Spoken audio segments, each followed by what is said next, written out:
Hey Geekly, Kikai Wafra here, and pull up a stool cause Valve just dropped a bomb on us that's equal parts nostalgia trip and corporate flex.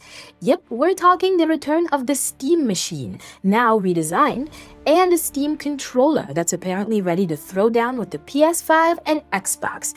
Early 2026 is when they're planning to hit shelves, and let me tell you, it's a wild mix of oh wow and huh, really? So, here's the deal. The Steam machine first showed up in 2014 and flopped hard. High price, weird Linux limitations, barely anyone cared. Fast forward a decade, Valve says, let's try this again. But now it's a compact cube, about the size of a mini Xbox Series X, weighs around 2.5 kilos, and it's packing custom AMD hardware. A 6-core Ryzen processor, a Radeon RDNA 3 GPU with 28 compute units, 16 gigs of DDR5 RAM, and storage options from 0.5 terabyte to 2 terabytes, upgradable.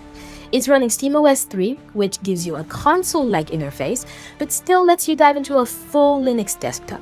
Ports? Oh, it's got Wi-Fi 6E, Bluetooth, Ethernet, USB-A, USB-C, HDMI, DisplayPort, the works.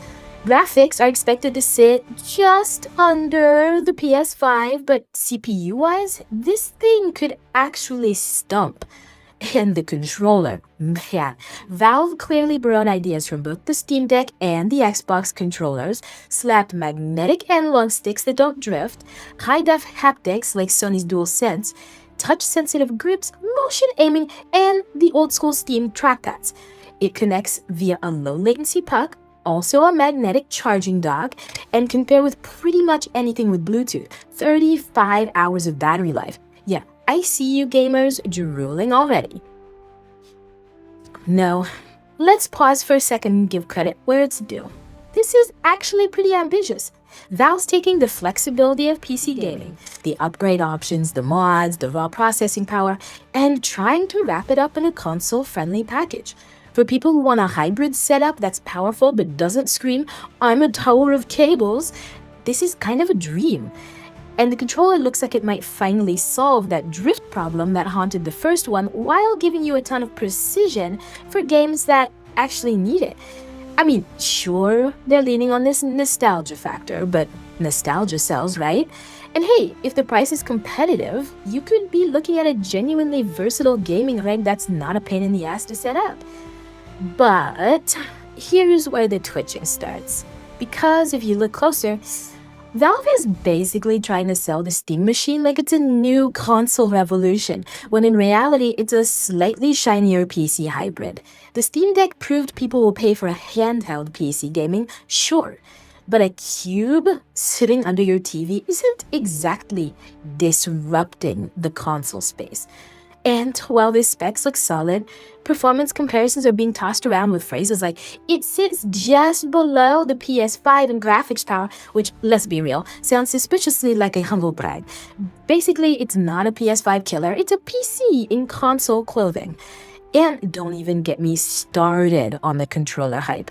Magnetic sticks, haptics, touch grips is sexy marketing speak, but all of this exists already in one form or another on other platforms.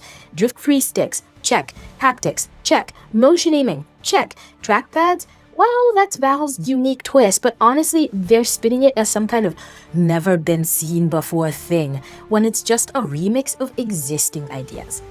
Look, I get it. Valve wants attention. They want to prove they can play in the same league as Sony and Microsoft while keeping their PC roots intact. And yeah, for some hardcore PC fans, this might be a godsend. But you've got to see the marketing dance. They're selling it as this bold console killer, when the reality is it's basically a boutique PC with a controller that borrows every good idea from other platforms. Anyway, the article's in the description. Check it out and see the specs for yourself. So, Geekly, here's the question. Is the new Steam machine and controller a brilliant hybrid that actually gives PC gamers a legitimate console alternative? Or is Valve just polishing a PC, dressing it in marketing fluff, and calling it a revolution? You decide. And that's the full debrief on Valve trying to play in PlayStation 5 and Xbox territory. If you enjoyed this rant, smash that like button, subscribe, and drop your hot take in the comments. I want to hear the chaos. If you feel extra generous, buy me a coffee. Link is right there. Quick poll for the next one. Is Steam really back, or is this just hype recycling? Let me know. I'll catch you on the next Flash. This was Kikai Wafra for NewsGeekly.